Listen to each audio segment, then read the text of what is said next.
ওই একই সাথে এখানে গরুরহাট প্লাস হচ্ছে যে এখানে একটা টার্মিনাল আছে এবং এটা ঢাকার প্রবেশ পথ বা বহির্গমন পথ।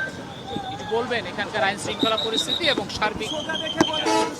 আচ্ছা, ঠিক আছে। আপনারা অলরেডি সবাই জানেন যে আমাদের সম্মানিত সেনাবাহিনী প্রধানের নির্দেশে আমরা ঈদ ঘরমুখী যে যাত্রীরা রয়েছেন তাদের যাত্রাটাকে হচ্ছে নিরাপদ এবং নির্বিঘ্ন করার জন্য হচ্ছে নিরলস পরিশ্রম করে যাচ্ছি।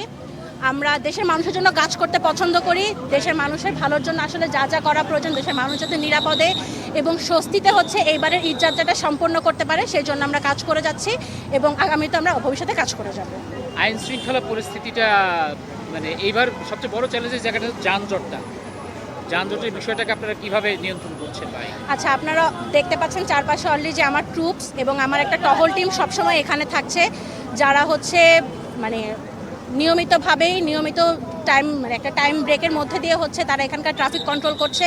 এছাড়াও গাবতলী বাস টার্মিনালের ভিতরে কোনো রকমের সরকারি নীতিমালা ব্যতীত কোনো ভাড়া নেওয়া হচ্ছে কিনা সেই ক্ষেত্রে আমরা কোনো কমপ্লেন পেলে সেই অনগোয়িং যে টহলটা থাকছে সেই টহলটা গিয়ে হচ্ছে বা পেট্রোল টিমটা গিয়ে সেই জিনিসটাকে হচ্ছে আমরা ম্যাজিস্ট্রেটের সহায়তা নিয়ে ম্যাজিস্ট্রেটকে নিয়ে আমরা আইনানুগ ব্যবস্থা গ্রহণ করছি এবং যাত্রীদেরকে তাদের অতিরিক্ত ভাড়া আদায়ের যে টাকাটা রয়েছে সেই টাকাটা আমরা ফেরত দিয়ে দিচ্ছি। এরকম কি ঘটনা ঘটেছে?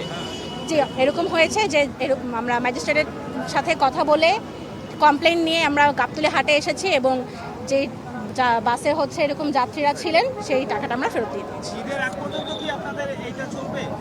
জি, অবশ্যই এটা ঈদ না, এরকম নিরাপত্তা প্রদানের জন্য বাংলাদেশ সেনাবাহিনী সবসময় এভাবে নিরলসভাবে পরিশ্রম করে। আপনি জানেন যে আজকে সন্ধ্যায় আসলে গার্মেন্টস ছুটি হওয়ার একটা কথা আছে, এখনই গাড়ি পাওয়া যাচ্ছে না, কৃত্রিম সংকট তৈরি করে যেহেতু তারা বেশি ভাড়া নিতে পারছে না, সুতরাং তারা গাড়ি সরিয়ে রেখেছে আশপাশে। আমরা বড় ধরনের একটা জটলা হওয়ার আশঙ্কা করা হচ্ছে, এই বিষয়টা কিভাবে মোকাবেলা করব?